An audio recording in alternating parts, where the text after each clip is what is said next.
Depuis que les Émirats arabes unis ont fait l'acquisition d'un magnifique tableau de Léonard de Vinci, Salvator Mundi, il y a plus de tableaux de Léonard de Vinci que dans tous les autres pays du monde, France exceptée. En 1517, le roi François Ier voit le monde se transformer, voit le nouveau monde, l'Amérique, l'Atlantique, constituer un basculement des équilibres qui prévalaient jusqu'à présent. Et pour tenir compte de ce nouveau monde, il crée un grand port, le Havre, à l'embouchure de la Seine, pour participer à cette aventure et pour transformer son pays en l'amenant au niveau de modernité qui était indispensable. L'histoire de François Ier est une histoire qui se reproduit souvent dans le temps. Au début des années 1970, Son Altesse, le cheikh Rachid, a décidé de construire un nouveau port au milieu du désert. Le port de Djebel Ali. Cette décision, à l'époque, a suscité l'étonnement. Et pourtant, aujourd'hui, c'est un des plus grands ports du monde.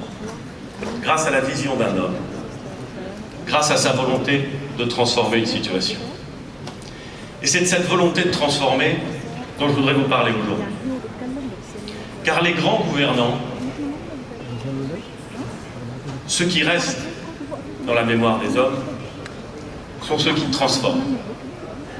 Alors bien sûr, restent aussi parfois dans la mémoire des hommes ceux qui conquièrent. Et reconnaissez avec moi qu'en la matière, ceux qui conquièrent en transformant restent toujours plus haut dans la mémoire. Et nous avons un exemple en France que j'aime à citer, celui de Napoléon. Pourquoi Napoléon a-t-il fasciné son époque et pourquoi fascine-t-il encore? Est-ce que c'est simplement parce qu'il a conquis l'Europe? Je ne le crois pas. Ce qui a frappé, ce qui frappe encore chez Napoléon, même 2 siècles après, c'est sa capacité à construire et à transformer. Le Code civil, les institutions, Napoléon a posé en France des masses de granit sur lesquelles il était possible de construire. Et les grands gouvernants, les bons gouvernements, sont ceux qui posent des masses de granit qui permettent de construire durablement. Alors, tout le monde n'est pas un grand transformateur. Tout le monde n'est pas un grand constructeur. L'histoire retient beaucoup plus Auguste que Vespasien ou Adrien. Mais comment transformer? Et qu'est-ce que ça veut dire transformer? La transformation, ça n'est pas la révolution. Et les Français peuvent en parler. Car en 2 siècles, ils ont connu à peu près toutes les formes de régime et subi toutes les formes de révolution. La transformation, c'est un processus continu, progressif, assumé, accepté. Et pour pouvoir transformer, il faut à la fois une vision, une méthode et une incarnation. Une vision parce qu'il faut savoir où l'on veut aller. Une méthode parce qu'il faut savoir comment y aller. Et une incarnation parce que tout mondialisé qu'il soit, tout marqué par la transformation numérique qu'il soit, notre monde, nos sociétés, nos pays ont besoin de leaders. J'ose volontiers revenir, mesdames et messieurs, sur la métaphore maritime du début de mon propos. Les Romains avaient une expression, alors je vous ai déjà un petit peu ennuyé avec mon anglais, je ne vais pas vous parler en latin, mais les Romains avaient une expression emblématique.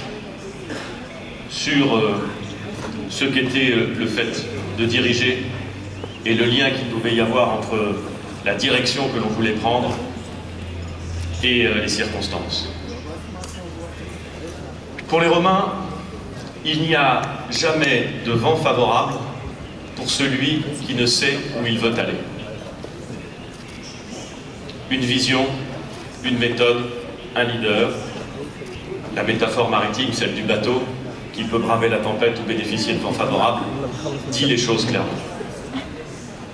Alors qu'en est-il de la France ? Eh bien, la France, mesdames et messieurs, vit une grande transformation. En 2017, l'année dernière, à l'occasion des élections présidentielles, elle a fait un choix. Le choix d'écarter une génération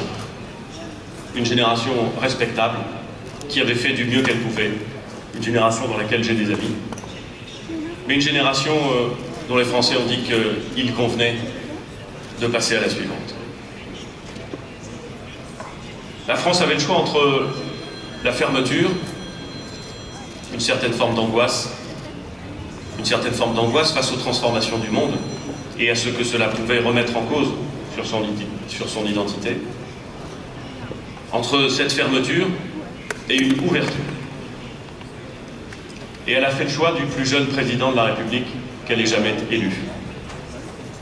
Le choix d'un président de la République, Emmanuel Macron, qui a assumé pendant toute sa campagne un discours, une méthode et une vision de la transformation de notre pays. Nous sommes engagés dans une très grande transformation. Et l'objet de cette transformation, il est à la fois de réparer notre pays et de préparer l'avenir. Préparer l'avenir en faisant le pari, mesdames et messieurs, que l'essentiel est là. Que l'essentiel, c'est l'intelligence. Et que si l'on veut faire de grandes choses, si l'on veut aborder les yeux dans les yeux, face à face, tous les grands défis du monde, alors il faut faire le pari de l'intelligence, de la formation, de la compétence, en développant l'éducation dès le plus jeune âge, en réformant notre système de formation secondaire, en transformant notre système universitaire, en faisant en sorte que tout au long de la vie, bien après sa formation initiale, tous les Français puissent apprendre à apprendre, être mobiles, être confiants, grâce à l'intelligence, grâce à la formation, face aux transformations du monde. Préparer l'avenir, c'est aussi faire en sorte d'avoir une croissance forte, et donc de donner un cadre favorable à l'investissement et aux entreprises. C'est la raison pour laquelle nous nous sommes engagés dans une diminution cohérente, progressive et inéluctable, irréversible, de la fiscalité qui pèse sur les entreprises, en garantissant une stabilité, une visibilité à cette baisse des prélèvements obligatoires, en modifiant notre droit du travail pour faire en sorte que toutes les initiatives puissent être prises, en développant l'attractivité de notre pays pour que les investisseurs étrangers sachent que l'on peut bien produire en France et beaucoup produire en France. Préparer l'avenir, c'est aussi faire attention à ses finances publiques. Et de ce point de vue, la France avait des efforts à faire. Ça veut dire baisser la dépense publique et baisser la dette, ce que nous ferons au cours des 5 années qui viennent, en baissant de 3 points de PIB notre dépense publique et en réduisant notre dette de 5 points de PIB pendant la même période. Enfin, préparer l'avenir, c'est être en mesure d'affronter un monde qui est dangereux. Nous le savons tous. C'est donc consentir des efforts importants là où les gouvernements ont une responsabilité exclusive: la justice, la sécurité, la défense. L'effort de défense consenti par la France dans les 5 années à venir sera supérieur à ce qui a pu être consenti dans le passé. Ce sera un effort inégalé pour notre pays, car nous savons que le monde est dangereux, nous savons que pour l'affronter sereinement, il faut être prêt. Bien servir son pays, bien transformer, c'est aussi placer son pays dans un environnement régional et dans un environnement mondial. L'Union européenne se transforme à cause du Brexit, à cause des tentations d'un certain nombre de pays, des hésitations. Faut-il aller plus loin? Faut-il aller plus vite? Faut-il au contraire conserver des spécificités irréductibles aux autres pays européens? Tout le monde sait que l'Union européenne est un marché, un grand marché, un beau marché. Mais être un marché n'est pas une fin en soi. Être un ensemble cohérent, ça n'est pas simplement être un marché. C'est pouvoir trouver dans les institutions et dans les mécanismes divers des protections contre la menace terroriste, contre les conséquences négatives de la mondialisation, contre le dumping social et économique, contre la fraude et l'évasion fiscale, contre les trafics. Le président de la République a insisté et continuera d'insister sur cette nécessaire ambition de faire en sorte que l'Union européenne ne soit pas simplement un grand marché, mais qu'elle soit un pôle de stabilité et un pôle d'influence qui permettent aux valeurs que nous partageons de trouver un havre, un port, pour pouvoir à la fois échanger et se renforcer. Transformer l'Europe, bien entendu, transformer le monde enfin, car il est de notre responsabilité de transformer le monde. Évidemment, ça peut sembler un peu vaniteux de le dire comme ça, surtout quand c'est un Français qui le dit. Mais soyons clairs, nous ne pouvons pas nous satisfaire de la façon dont le monde va, donc il faut le changer. Il faut faire en sorte qu'il aille mieux. Et sur cette question, pour conclure, je voudrais dire que nous abordons cette idée avec deux éléments simples, deux idées claires. D'abord, on ne transforme pas le monde contre son gré. À chaque fois qu'on a voulu imposer au peuple une vérité de l'extérieur, la greffe n'a pas pris, ou pire, cela s'est traduit par des désastres. Je ne sais pas si la démocratie s'importe, s'exporte, ou si elle se décrète. Je pense qu'elle se partage, je pense qu'elle se soutient, je pense qu'elle s'apprend. Et si je retiens une chose de l'histoire française, c'est qu'elle met du temps à s'apprendre. Je voudrais dire le soutien que nous apportons à la Tunisie, qui réussit son pari de s'accrocher aux valeurs démocratiques dans un contexte régional difficile et qui est évidemment un exemple à encourager. Et puis il faut avoir le courage d'apprendre de nos erreurs. Les interventions militaires n'ont de sens que si elles s'appuient sur les initiatives politiques coordonnées. Quand je vois les interventions militaires en Irak, en Afghanistan ou encore en Libye, je constate que le concert des nations a trop souvent cru qu'il pouvait imposer la démocratie simplement en emportant l'épreuve du feu.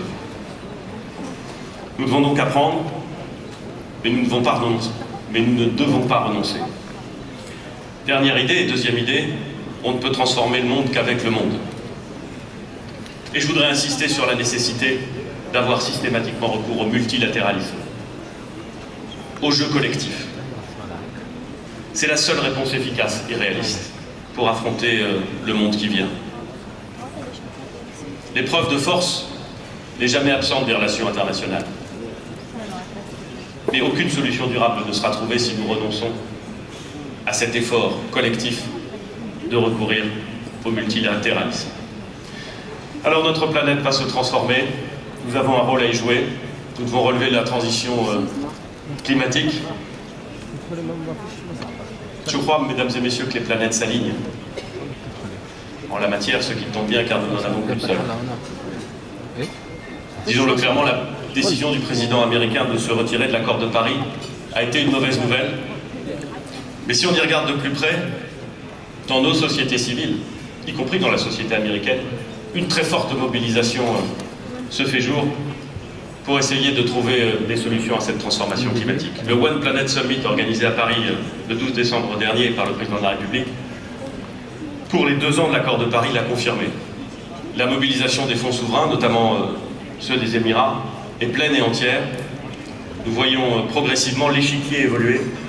C'était difficile il y a 2 ans, mais tout est en train de se mettre en place. Mesdames et messieurs, j'ai été très long. Mais comme je suis français et que je suis optimiste, je voudrais terminer par une phrase qui me laisse songeur et à laquelle nous devons tous, me semble-t-il, méditer.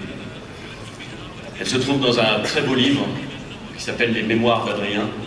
Adrien est un empereur romain, il est à la fin de sa vie, et il se regarde, et il regarde son parcours, et il écrit « Notre époque, dont je connaissais mieux que personne les insuffisances et les tares, sera peut-être un jour considérée, par contraste, comme un des âges d'or de l'humanité. C'est l'avenir qui décidera de ce que nous faisons aujourd'hui et du regard qu'il porte sur ce que les gouvernants en ont fait.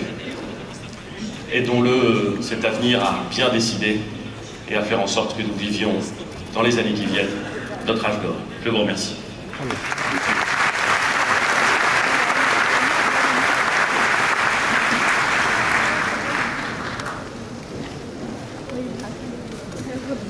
Thank you, Your Excellency. Your Highnesses, Your Excellencies.